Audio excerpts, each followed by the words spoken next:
Hi, welcome to Ed Talk Today. In each episode, I'll try to provide a topic that's thought-provoking, relevant, and likely under the radar. Something you're not going to hear about on mainstream media or in those noisy talk shows. I'll draw on my many years' experience in business, entrepreneurship, parenting, and other life experiences. I'm not here to stir up controversy. I'll leave that for somebody else. I'm here to hopefully provide some insight and inspiration, maybe some helpful tips. But it's not about me. I want to hear what you have to say. So please, drop a comment in the comment section below and let me know what you think about today's topic. So let's get started with this topic on Ed Talk Today. So does the post office get a bad rap? What do you think? I'd like to know what you think. I went out to the post office, to my mailbox the other day. 6 pieces of mail in there. I got one first-class letter, an invitation to a wedding, and 5 pieces of mail I just dropped in the recycle bin on the way back to the house. We've all heard the expressions like, the post office loses billions of dollars a year. They're mismanaged, they're slow, whatever. I want to do a little research on that and just check that out. So I'll share with you some things that I learned, and I don't have an opinion one way or the other. My job is just to put some information out there and let us all noodle on it and see what we come up with. Unlike UPS and FedEx and Amazon, the United States Post Office is charged with delivering mail to every address in the USA. Doesn't matter where you live, you got an address, they've got to deliver your mail. In fact, in recent times, you probably have noticed that Amazon, UPS, and FedEx have made agreements with the post office to do their, what they call, last mile delivery. But here's one thing I didn't know.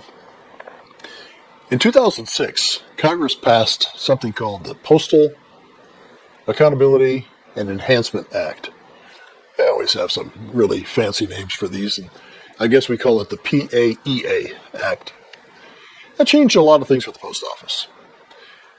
The main thing it changed was requiring the post office to make a provision to cover 75 years worth of post-retirement benefits. 75 years. Now, a lot of U.S. companies make provisions. There's I think it's called FAS 106 or something.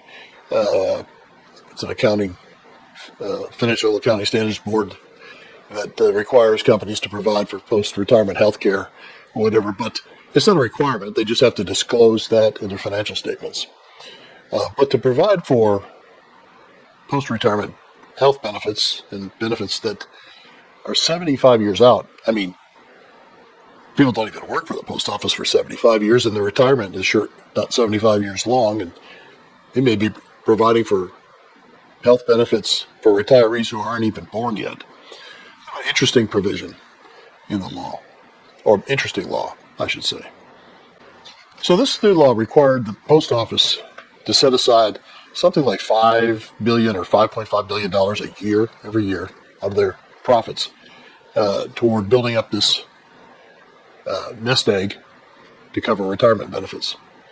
Now, $5.5 billion, a lot of people don't always have a good ability to put that in context, but that's approximately what a company like General Motors or IBM or UPS earned as net profit last year in 2024. That's in the same ballpark. That's a lot of money.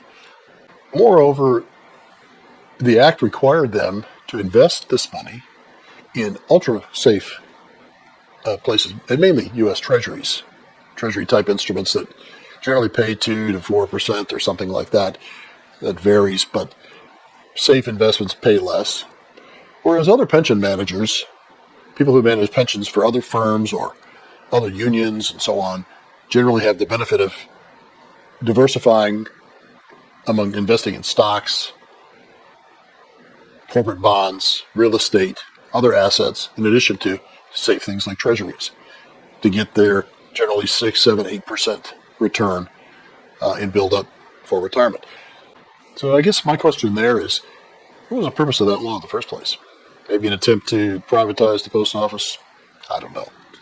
You tell me. Just think about it. This is another thing I learned. Every other company out there has an opportunity to raise their prices at will. If they are not making as much money as they should for the shareholders, or the risk of going in the red one year or something, they have the opportunity to raise their prices. Post office management can't do that. They can only request or suggest increases in their rates. Now, the forever stamp is going up to 78 cents in July here, 2025. It's the month we're making this video, by the way. But they have to get permission to do that. That's not a post office decision. That's governed by something called the Postal Regulatory Commission. And the Postal Regulatory Commission was formerly called something else, and the 2006 Act gave it a lot more power over the post office, kind of a governing body on steroids.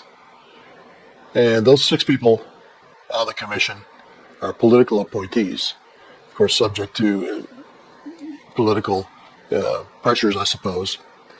But the short story is the post office can't raise rates on their own. They have to request those rates.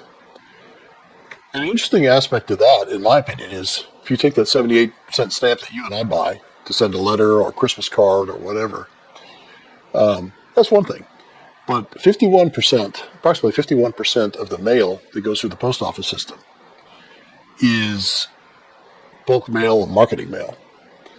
And it may surprise you to know that the average price for a piece of bulk mail, junk mail, like I just threw in my recycle bin, is somewhere between 20 and 25 cents.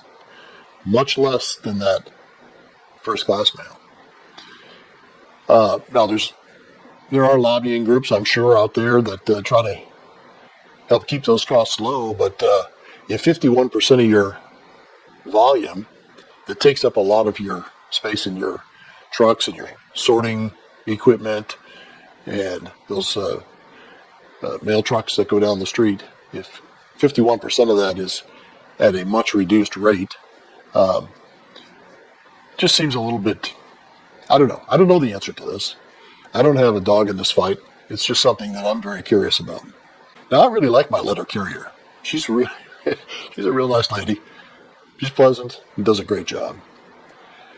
I guess, I'd like to know what you think about this. It's just meant to be a question to ask for general discussion. I'm interested in your comments. What do you think about the post office? You think they do a decent job? Should they be dismantled and run by private industry, for profit?